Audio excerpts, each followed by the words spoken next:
Station సొంత ఆస్తుల్ని దోచుకునేటువంటి ప్రయత్నంలో భాగమే జగనన్న భూ యాజమాన్య హక్కుల చట్టం. ఈవేళ ఎన్నికల కమిషన్ దగ్గరికి వెళ్ళి అమలు కానటువంటి చట్టం మీద తెలుగుదేశం పార్టీ వాళ్ళు కానీ పవన్ కళ్యాణ్ గారు కానీ ఎందుకు ఇలాగా హంగామా చేస్తున్నారు, ఇది ఎన్నికల నిబంధనల విరుద్ధం అని ఫిర్యాదు చేశారు. అమలు కాని చట్టం అని ఎన్నికల కమిషన్కి చెప్పడమే అది ఎన్నికల నిబంధనలకు విరుద్ధం. ఎందుకంటే అక్కడకు వెళ్ళినప్పుడు నిజాలు చెప్పాలి. నిజాలు చెప్పకుండా అసలు ఇది అమలులో లేదు అని అబద్ధం చెప్పడం అనేటువంటిది చాలా అక్రమమైనటువంటి వాదన. దీన్ని 2023 అక్టోబర్ 31వ తేదీ నుండి అమలు జరిగింది అని జీవో 512 విడుదల చేయడం జరిగింది. ఎందుకంటే ఏం కావాలండి, ఆ చట్టంలో ఉంది, ప్లస్ ఒక జీవో విడుదల చేశారు. ఇది ఆల్రెడీ దీన్ని అమలు జరగడం జరిగిందని చెప్పి చేయడం జరిగింది. ల్యాండ్ అథారిటీని ఈ చట్టం ప్రకారంగా కాన్స్టిట్యూట్ చేశారు. కోర్టులు, సివిల్ కోర్టులన్నీ కూడా ఈ చట్టాన్ని అనుసరించి సివిల్ కేసులన్నింటినీ కూడా టేకప్ చేయడం మానేశారు, కొత్తగా రికార్డులోకి తీసుకోవడం మానేశారు. పాత కేసులన్నింటినీ కూడా వారు విచారణ చేయడం ఆపేశారు. అడ్వకేట్లు అందరూ కూడా రాష్ట్ర వ్యాప్తంగా ఉన్నటువంటి అడ్వకేట్లన్నీ కూడా రోడ్డు మీద పడి ఒక నెల రోజులు సుమారుగా ధర్నా చేశారు. మొన్నటి వరకు కూడా ఎలక్షన్ నోటిఫికేషన్ వచ్చే వరకు కూడా ధర్నా చేశారు. ఏంటి ఇంతమంది కూడా తెలుగుతున్న ప్రజలు ఎవరిని మోసం చేయడానికి ఈ రకమైనటువంటి వాదనలు వినిపిస్తున్నారు?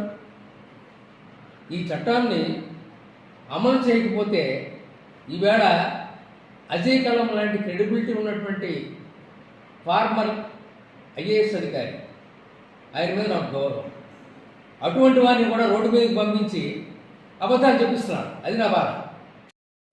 420 గవర్నమెంట్ ఇచ్చినటువంటి ఈ చట్టం, ఈ 420 గవర్నమెంట్ ఇచ్చినటువంటి జీవో, ఈ జీవో నిజంగా మీ కోర్టుకు కూడా వీళ్ళు చెప్పారు, మేము అమలు జరపలేదండి అలాగని చెప్తున్నారు. మరి ఆనాడు ఎందుకు అమలు జరపలేదు అని అన్నప్పుడు ఈ జీవోని రద్దు చేయాలి కదా, చూపించండి. ఇది పలానా తేదీ నుంచి అమలు జరిగింది అని చెప్పినటువంటి జీవోని రద్దు చేశారా? రద్దు చేయలేదు ఇవాటికి, అంటే అది ఎగ్జిస్టింగ్లో ఉన్నట్టే లెక్క. అప్పుడు హైకోర్టు ఏమన్నదంటే, సరే నిబంధనలన్నీ కూడా చేయాలి వీరంతా అంటున్నారు, నిబంధనలు పూర్తి చేశాక మీరు మా దగ్గర రండి అంతేగాని ఈ లోపల సివిల్ కోర్టుకి కేసులు వెళ్లకుండా చేయడం అనేటువంటిది కరెక్ట్ కాదు. సివిల్ కోర్టు వారు కేసులన్నింటినీ కూడా ఆమోదించవచ్చు, టేకప్ చేయవచ్చు అని ఒక తీర్పు ఇవ్వడం అనేటువంటిది జరిగింది. ఎందుకు ఇచ్చారండి? సివిల్ కోర్టులకి జ్యూరిస్డిక్షన్ ఉంది, లేకపోతే ఎలాగా మేము సివిల్ కోర్టుకి వెళ్ళడానికి వీల్లేదని మేము చట్టం చేసాం అని అబద్ధాలు చెప్తున్నారు. మరి చట్టం ఆ విధంగా చేసి ఉండకపోతే సివిల్ కోర్టులకి ఈ ల్యాండ్ అథారిటీ, ఆంధ్రప్రదేశ్ ప్రభుత్వం ఏర్పాటు చేసినటువంటి ల్యాండ్ అథారిటీ తాలూకు నిర్ణయాల్ని క్వశ్చన్ చేసేటువంటి అధికారం సివిల్ కోర్టు లేకుండా చేశారు, జిల్లా కోర్టు లేకుండా చేశారు. ట్రిబ్యునల్ని ఏర్పాటు చేయడం అనేది జరిగింది. ఆ ట్రిబ్యునల్ కూడా ఎవరిని పెట్టారు అంటే, అపలైట్ అథారిటీకి ఎవరిని పెట్టారంటే జాయింట్ కలెక్టర్ని పెట్టారు. జాయింట్ కలెక్టర్ పెట్టమంటే ఒక న్యాయమూర్తి ఉండాల్సినటువంటి స్థానంలో జాయింట్ అధికారి ఒక ఐఏఎస్ అధికారిని పెట్టారు. అతను ఒక పెద్ద ఎంఆర్ఓయే. ఈవేళ ఐఏఎస్ అధికారులు, జాయింట్ కలెక్టర్లు ఎంఆర్ఓ చిన్న ఎంఆర్ఓలు, పెద్ద ఎంఆర్ఓల కింద ఉన్నారు. వాళ్ళు ఏమి కలెక్టర్ల కింద డీల్ చేయడం లేదు. They have forgotten that they are IAS officers. వాళ్ళు కూడా ఎంఆర్ఓ స్థాయి కింద ఉంది. ఇంకా కొంతమంది ఎంఆర్ఓలు నయం కాస్త ఇండిపెండెంట్గా చట్టం తెలిసి మనం ఎందుకు తప్పు చేయడం ఇష్టం లేని వాళ్ళు కొంచెం పక్కగా తప్పుకుంటున్నారు. అది లేదే వాళ్ళు వీళ్ళ ఐఏఎస్లో ఆ రకంగా తయారైపోయినాయి. అంచేతనం లేకపోతే ఇప్పుడు ఏమైంది, దానికి టైటిల్ రిజిస్ట్రేషన్ ఆఫీసర్ ఎవరు వేస్తారంటే చెప్పాడా చట్టంలో? చెప్పలేదు. అంటే నీ ఇష్టం వచ్చిన వైఎస్ఆర్ కాంగ్రెస్ పార్టీకి చెందినటువంటి కార్యకర్తలు వేసి వచ్చారన్నమాట. ఇన్సిడెంట్ లేదా ఒక ఎంఆర్ఓ స్థాయిలో ఉన్నటువంటి వచ్చారన్నమాట. ఈ విధంగా అన్ని రకాలైనటువంటి హక్కుల్ని, భూమి మీద ఉన్నటువంటి హక్కులన్నింటినీ కూడా తీసేశారు. చట్టం తాలూకు మెయిన్ ప్రాధాన్యత ఏంటంటే ఇది భూమి మీద ఉన్నటువంటి, ప్రజలు దయచేసి గమనించాలి, భూమిని ఆనుకుని ఉన్నటువంటి ఏ ఆస్తి అయినా, అది పంట భూమి అవ్వచ్చు, లేదంటే ఒక అపార్ట్మెంట్ అవ్వచ్చు, లేదంటే ఒక దుకాణం అవ్వచ్చు, ఒక పరిశ్రమ అవ్వచ్చు, ఏదైనప్పటికీ ఒక ఇల్లు అవ్వచ్చు, ఏదైనప్పటికీ కూడా ఈ చట్టం కింద వస్తుంది. ఇది కేవలం వ్యవసాయ భూమికి మాత్రమే చెందింది కాదు. మీరు నివసిస్తున్నటువంటి ఇంటి మీద వస్తుంది. ఇంటికి ఇది ప్రమాదకరమైనటువంటి పరిస్థితి. దాన్ని ఎవరు, ఇది ఈ భూమి, ఈ ఇల్లు కానీ, ఈ అపార్ట్మెంట్ కానీ, ఈ ఫ్లాట్ కానీ మీరు కొనుక్కున్నారు, ప్రజలు కొనుక్కున్నారు. కొనుక్కున్నటువంటి దానికి డాక్యుమెంట్స్ ఉన్నాయి, సేల్ డీడ్స్ ఉన్నాయి, రిజిస్ట్రేషన్ డీడ్స్ ఉన్నాయి, లేదో మీ తాత తండ్రులు ఇచ్చినటువంటి గిఫ్టెడ్ డీడ్స్ ఉన్నాయి, వారసత్వ హక్కులు ఉన్నటువంటి వారసత్వ డీడ్స్ ఉన్నాయి. ఈ డీడ్స్ ఏమీ చెల్లవో. వీటన్నింటినీ కూడా మీరు తీసుకొచ్చి మా అధికారి టీఆర్ఓ టైటిల్ రిజిస్ట్రేషన్ ఆఫీసర్ అట, వారు జగన్మోహన్ రెడ్డి గారికి బంటు, ఆ బంటుకు తీసుకొచ్చి మీ అధికారులన్నీ కూడా మీ చట్టాలన్నీ, మీ తాలూకు డాక్యుమెంట్స్ అన్నింటినీ కూడా వాడికి ఇవ్వాలట. ఇస్తే ఆయన విచారణ చేస్తాడట. విచారణ చేసి ఒక పుస్తకంలో రిజిస్ట్రేషన్ చేస్తాడట. రిజిస్ట్రేషన్ చేసి నీకు సర్టిఫికేట్ ఇస్తాడట. ఆ సర్టిఫికేట్ లేకపోతే ఈ డాక్యుమెంట్లు ఏవీ చెల్లవట. కోట్లు, వందల కోట్లు కొన్నటువంటి ఆస్తులు, మిడిల్ క్లాస్ మ్యాన్ కొనుక్కున్నటువంటి ఒక ఇల్లు, పూర్ మ్యాన్కి మీరు ఇచ్చినటువంటి, ప్రభుత్వం ఇచ్చినటువంటి ఒక ఈ ఇల్లు, ఇందిరమ్మ గృహం అని, లేకపోతే మరొకటండి ఏదైనా సరే, అన్నిటి మీద కూడా హక్కులన్నీ కూడా ఈ ఆఫీసుకే ఉంటాయట.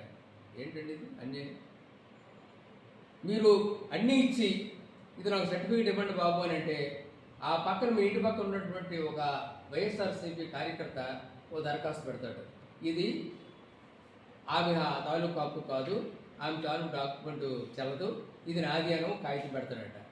పెడితే విచారణ లేదు, దాన్ని డిస్ప్యూట్స్ రిజిస్టర్లో పెట్టేసి విచారణాధికారికి జాయింట్ కలెక్టర్కి పంపిస్తాడట. జాయింట్ కలెక్టర్ ఏమాటిస్తాడండి? వైఎస్ఆర్ కాంగ్రెస్ పార్టీ వాడు ఆ కార్యకర్త ఏమేయమంటే ఆ ఆర్డర్ వేస్తాడు. దాని మీద జిల్లా కోర్టుకి కానీ, సివిల్ కోర్టుకి కానీ వెళ్ళేటువంటి అధికారం లేదు, కేవలం హైకోర్టుకి వెళ్ళమంటాడు. అంతే. హైకోర్టు వెళ్ళడానికి కూడా ఏం చెప్తున్నాడు, ఈ టైటిల్ రిజిస్ట్రేషన్ అధికారి హైకోర్టుకు వెళ్ళడానికి నీకు అనుమతి ఇవ్వాలట. ఇది ప్రజాస్వామ్యమా? ఎమర్జెన్సీయా? ఏమిటి అథారిటీ అని ఏమనుకుంటున్నాడు జగన్మోహన్ రెడ్డి? ఆయన ఒక ముఖ్యమంత్రి అనుకుంటాడా, ఒక చక్రవర్తి అనుకుంటాడా ఈ రాష్ట్రానికి? నేను నా తాలూకు బంటు చెబితేనే నువ్వు హైకోర్టుకు వెళ్ళాలి, లేదంటే హైకోర్టు కూడా ఈ కేసును స్వీకరించడానికి వీల్లేదు అని చెబుతుంటే, అంటే ప్రభుత్వ భూములన్నీ కబ్జా చేశారు, ఇంకా మిగిలినటువంటి కబ్జా చేయాలని ప్రయత్నం చేస్తున్నారు.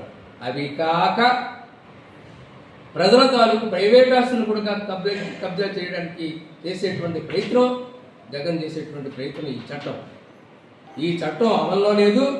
దీన్ని మీ అందరితోనూ కూడా సంప్రదిస్తాము, ప్రజలతో సంప్రదించి అమలు చేస్తాము అని ఈవేళ అజయ్ కల్లం గారు, మిగిలినటువంటి వారు, ధర్మాన ప్రసాదరావు గారు, వీళ్ళందరూ కూడా మీటింగులు పెట్టి నేను మాట్లాడుతున్నారంటే ప్రజలను ఫూడ్స్ అనుకుంటున్నారా? ఏమనుకుంటున్నారండి? ఇంతకంటే ఘోరమైనటువంటి పరిస్థితి ఏమి కనపడలేదు. అక్కడ ఉన్నటువంటి వారందరూ ఎవరు కూడా ఈవేళ ఇది నిజంగా ఇది మంచి చట్టం అయి ఉంటే, ఈ చట్టం గురించి ఆవేదన లేదని అనుకుంటే, ఈ ఐజీ కల్లం గారు గుర్లంటే తిరగాల్సిన పనే వచ్చింది, ధర్మాన ప్రసాద్ గారు ఇన్ని స్టేట్మెంట్లు ఇవ్వాల్సినటువంటి పనే వచ్చింది, ఈవేళ ఎలక్షన్ కమిషన్ ఫిర్యాదు చేయాల్సినటువంటి పనే వచ్చింది. మీరు దొంగలు కాబట్టే మీ దొంగతనం పట్టబయలైపోయి ఈవేళ ఈ చట్టమే ఈ ప్రభుత్వాన్ని మళ్ళీ రాకుండా చేస్తుంది అనేటువంటి భయం మీలో వచ్చింది కాబట్టి ఈవేళ వణికిపోతున్నారు. అంత వణికిపోవడం ఎందుకు? మీకు చిత్తశుద్ధి ఉంటే ఆ చట్టాన్ని రద్దు చేయండి, ఈవేళ రద్దు చేయండి. ఈవేళ రద్దు చేసే అధికారం మీకు ఉంది కదా, ఎందుకు రద్దు చేయరు? చేయరు, చేయాల్సిన అవసరం లేదనుకుంటున్నారు మీరు. ఇంచేందుకంటే మళ్ళీ మేమే వచ్చేస్తాం, ఈ చట్టంతో ప్రజల అవసరాన్ని దోచుకుందాం అన్నటువంటి పద్ధతిలో మీరు నడుస్తున్నారు. ఖచ్చితంగా ఇటువంటి ధరణి అనేటువంటి ప్రోగ్రాంను పెట్టి ఎంతో అభివృద్ధి చేసినటువంటి, హైదరాబాద్ అభివృద్ధి చేసినటువంటి కేసీఆర్ ఓడిపోయాడు.